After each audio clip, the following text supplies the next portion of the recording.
Hi there, everybody. Welcome to CIS276, an introduction to C++. I am the instructor for the course, Eric Wolf. Really, just Eric is fine in any and all communication. What I thought I would try to do here is just to provide a little bit of a supplement, something like we would do in the in-class environment. I know here online, some students really prefer just to be left alone, and other students would do well with the kinds of in-class supplemental instruction that their schedule just wouldn't allow. So what I have sprinkled throughout the course here for you is a selection of podcasts, a selection of screencasts, and a selection of code samples. All of those together, I hope will at least approach giving you all of what you need to be successful here with the course. So that means if you do well as a visual learner, there are a selection of screencasts and video podcasts for you. If you do well as an audio learner that types and listens at the same time, you've got a bunch of podcasts there for you. If you just want to see some examples redacted and different from out of the textbook, you have some of those available to you. And if you don't need me getting in your way, you can ignore any and all of those things.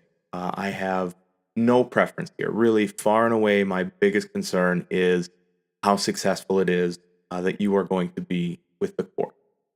So here, this is the syllabus portion. We'll talk about those things that are not necessarily covered in big, bold print in the syllabus. I am not going to insult you by reading to you from the syllabus. I figure by the time you've made it this far, you can read. So I won't do that to you again. First and foremost, the grading scale is probably going to be something that everybody is concerned with. That is the typical grading scale. It's located on the bottom of page 2. 90 and above an A, 80 to 89, B, so on and so forth. Completely and totally standard grading scale there. Top of page 3, the textbook. Yes, absolutely positively. You are going to need the textbook. The 9th edition of this text is the one you are going to be aiming at. There are 2 versions of the 9th edition of the text. One of them contains a code for my programming lab. You do not need that version of the text. It adds extra cost, and we actually just simply don't use any of it. So save yourself some money. There are certainly used copies of this text. There are certainly new copies of this text, and there are certainly e-copies of this text. Just a word on the e-copy. That version of the text has been available for 3 years now, and I have yet to receive a positive piece of feedback from a student who went with the e-copy of the text. It's just, when you're learning a new programming language, you're going to be flipping back and forth in between, the source material, which would probably be your book or a video or a podcast, the coding environment, and back to the source and back to the coding environment. And it made many, many students struggle. So I'm not yet comfortable, based on essentially the Yelp reviews, recommending that. In no way, shape, or form am I going to police that, nor would I consider ever doing so. So if you are pleased with the e-tech, that is perfectly okay by me. You can go ahead and use it. While we're at it, here on page number 2, we do have some software and developers environments to talk about really quickly. The first one I have listed for you here, Microsoft Visual Studio Community 2017, really is the big bad yardstick by which the industry measures probably how you'll go about doing the coding here. It is proprietary software.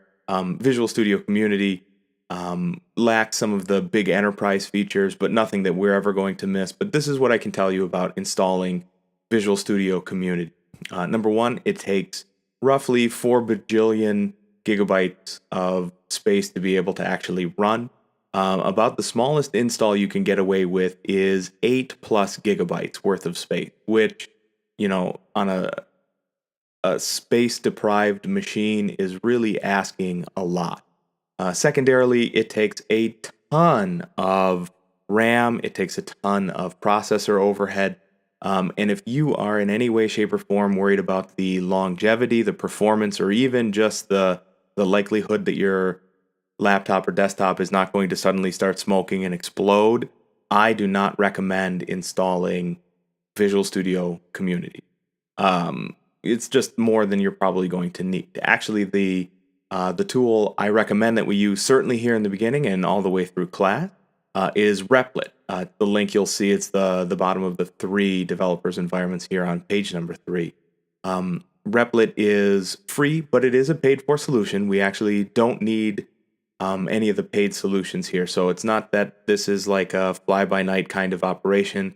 Replit runs on the Amazon platform. It is almost 100% uptime, which means that there's a very, very low probability of it not being available for you. The other benefits to Replit are if you have a Chromebook, you can actually code along. If you have somehow a standards non-compliant laptop, if you have a tablet and you are just interested in punishing yourself somehow needlessly, you can actually do the coding from Replit on a tablet. Now, I actually don't recommend that, but Replit on a regular platform, so a Mac or a PC, on a desktop or a laptop, it really doesn't matter.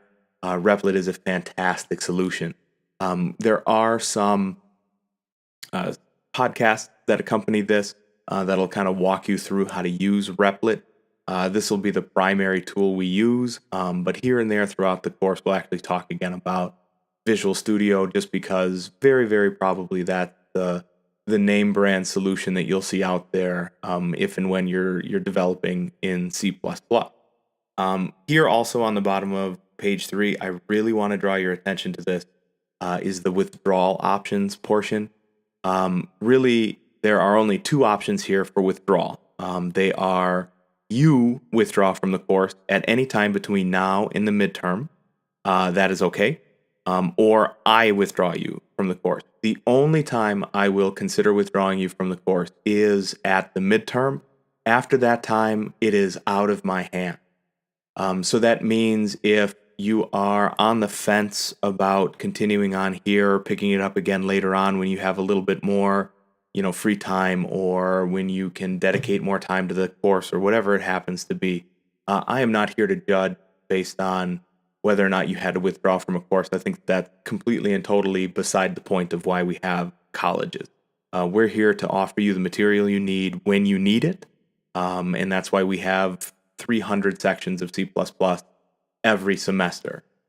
Look, if it's going to be clear to you that you're going to struggle, that it might, be on the fence about you being able to pass the course, etc., I'm of the mind to withdraw strategically and come back here when it is that you have an opportunity to actually succeed at a place where it makes more sense for you.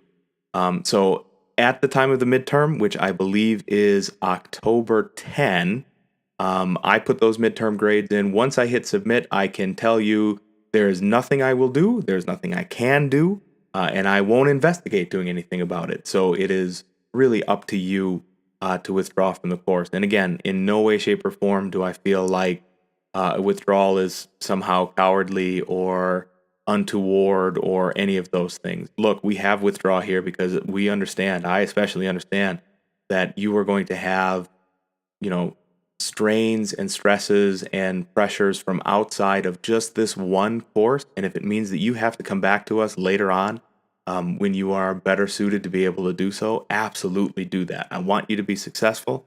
And if that means a strategic retreat, that makes all the sense in the world to me. Next, on page 4, we have the academic honesty statement. It just says, "Don't cheat, Eric will catch you," and that is, for the most part, true.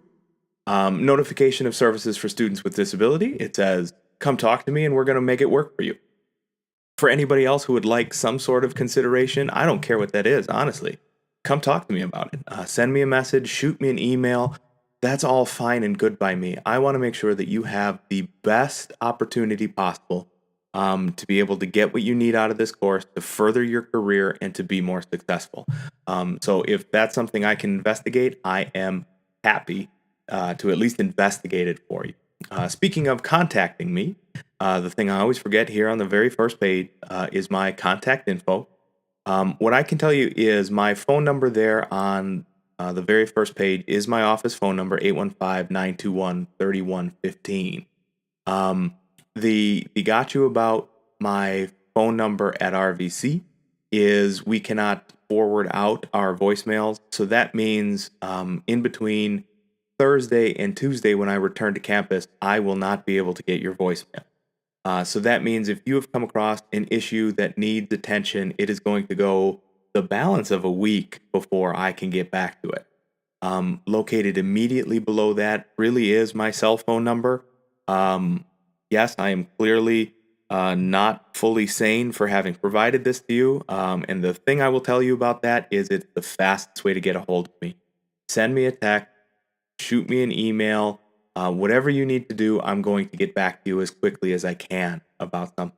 The two things I have to say about the text or to call me at my cell phone are as follows. Use, can I call it common sense? Between the hours of just call them business hours, 8 and 5, Monday through Friday. I'm happy to get back to you on stuff. Certainly, I will try to get back to you on the weekends as well. I may not be as attached to a computer as I am during the week, but I will certainly try to get back to you in those cases as well. But for those of you lunatics who decide that, hey, 2:15 in the morning is a really good time for me to call or text and make Eric's phone blow up and make all sorts of noise and potentially wake up his toddler, what I will tell you is that I will take that out in a disproportionate and immediate way on you in a way that is probably untoward of the entire educational community.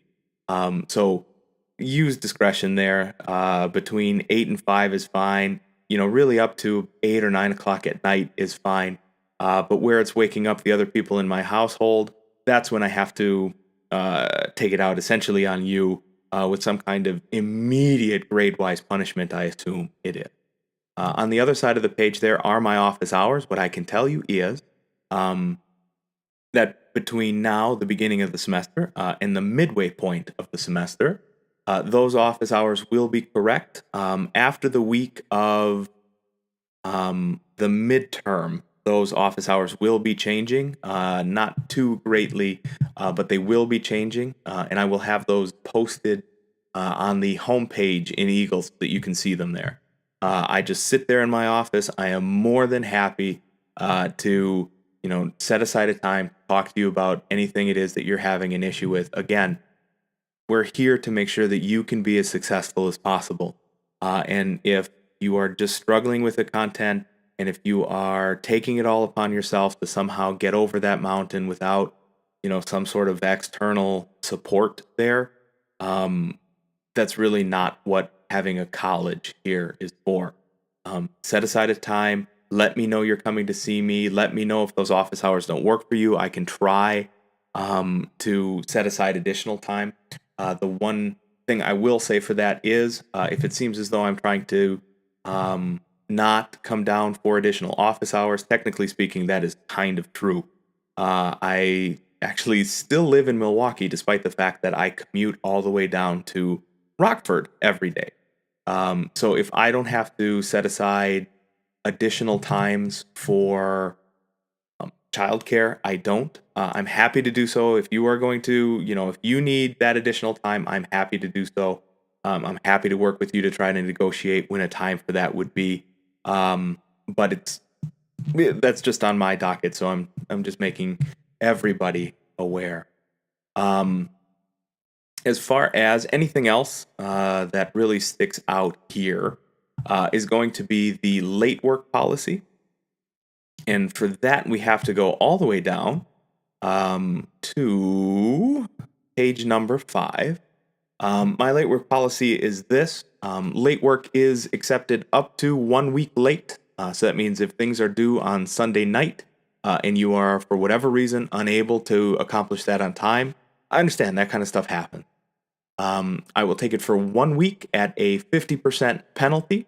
After 7 days, I will no longer take those.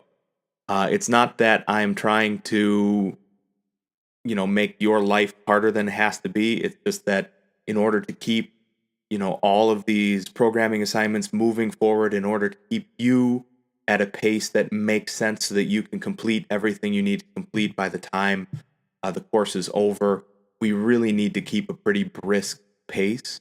And for me, I used to try to accept any and all late work right up until the very end of the semester. And what I can tell you that does is, it works really great for some people. And for some people, they just think, to heck with it. I'm just going to hand everything in at the very end. And then I can't really evaluate that. You're not getting any kind of constructive feedback. It just really doesn't work. Now, that's not to say that I am a complete lunatic and don't understand that outside of this class that you are going to have responsibilities and other things to have to deal with.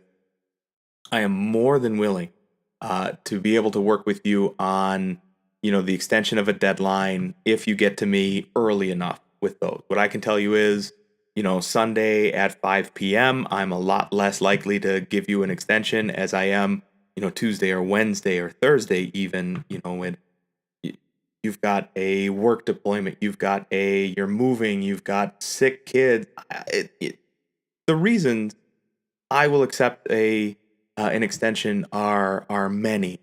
I just need you to communicate with me sooner rather than later for us to be able to make that work for you. Otherwise, take the 50% penalty, continue on working on what you're working on, get the material in, because really legitimately it's true that everything we do from, week 2 to 3 to 4, just keep building, and just taking a pass at completing, one chapter's worth of material really is going to have a serious negative penalty on you down the road. So this penalty is here to kind of protect other students who took all of those external pressures and were still able to work with it. It's really attempting not to punish people who, still had a really shitty week, but were able to do what they needed to do. And it's really here to also keep you on track to get everything done. The only other thing of note here is on page number 7, I do have the fall 2018 academic calendar. So this has the dates of note for you. So like when Thanksgiving is, things of that nature. So that is on there. The other things of note are on the very, very last page is a rough course outline of what it is that we'll do. You can see that not necessarily every chapter has a corresponding week. Some chapters we will bridge over 2 or 3 weeks. Other portions of chapters we will do in 1 week. So this gives you an idea of when everything is due. Actually, if you go over to modules, you'll actually see a layout of when everything is due. You can see everything from right now is there for you in module. So if you would like to see kind of the future of things to come, that is where you go about doing that. So remember, communicate early and often. I am willing to work with you on an extension for whatever reason, for the most part, so long as we can make that negotiation happen sooner in the week rather than later. I tend just kind of not to be that flexible. By the time Sunday at 4 p.m. rolls around, yeah, you're probably out of luck at that point. Remember, on the very home page there of the syllabus and on the home page of Eagle are ways to get a hold of me. That really is my cell phone number. You are welcome to call and text, so long as it's a normal human being and not troglodyte hours. That would be perfectly okay. Message me, email me, all of those things. I will try to get back to you as quickly as possible. Other than that, here's to a good course. Remember to use those podcasts, to use those videos, to use those code samples. If you are not getting what you need out of just the textbook, that is what all of those other supplement materials are for. Very much like what this one is for. All right, everybody, good luck.